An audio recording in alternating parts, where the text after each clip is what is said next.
पुण्यामधील कुख्यात गुंड निलेश घायावळ परदेशामध्ये पळून गेल्यापासून त्याच्याबाबत रोजच नवीन खुलासे होत आहेत.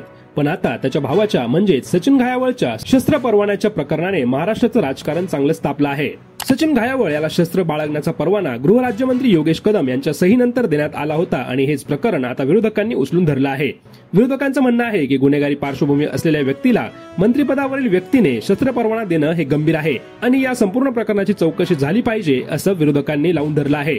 आता योगेश कदम यांनी स्वतः पुढे येऊन या संपूर्ण बाबीचं स्पष्टीकरण दिलं आहे. योगेश कदम म्हणाले, मी राज्यमंत्री पदावर असताना गुन्हे दाखल असलेल्या किंवा गुन्हे प्रलंबित असलेल्या एकाही व्यक्तीला शस्त्र परवाना दिलेला नाही.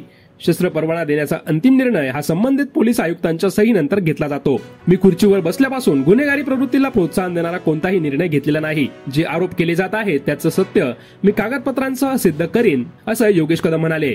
योगेश कदम यांच्या म्हणण्यानुसार सचिन घायावळ याच्यावर सध्या एकही गुन्हा दाखल नाही.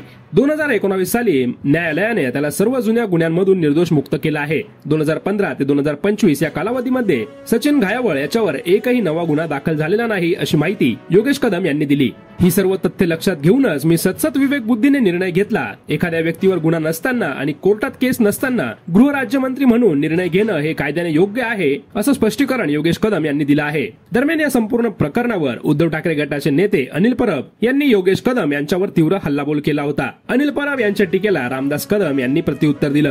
रामदास कदम म्हणाले, गृहराज्यमंत्री म्हणून अधिकार वापरून घेतलेला निर्णय पूर्णपणे कायदेशीर आहे आणि हा निर्णय तुम्हाला विचारून घ्यायचा का असा प्रश्न रामदास कदम यांनी अनिल परब यांना विचारला आहे. यासोबतच रामदास कदम यांनी एक मोठा खुलासा केला आहे. एका उच्च पदस्थ व्यक्तीच्या सूचनेनंतरच योगेश कदम यांनी हा निर्णय घेतला आहे आणि ही व्यक्ती न्यायाधीश असून तिचं नाव असा मोठा खुलासा रामदास कदम यांनी केला आहे. म्हणजे आता या प्रकरणामध्ये आणखी एका मोठ्या न्यायिक व्यक्तीचा सहभाग असल्याचा दावा रामदास कदम यांनी केल्यानं या संपूर्ण घडामोडीला राजकीय आणि न्यायालयीन वळण मिळण्याची शक्यता निर्माण झाली आहे. राज्याच्या गृहराज्यमंत्री पदावर बसलेले योगेश कदम यांनी दिलेले हे स्पष्टीकरण कितपत समाधानकारक ठरतं हे पाहणं आता महत्वाचं ठरणार आहे.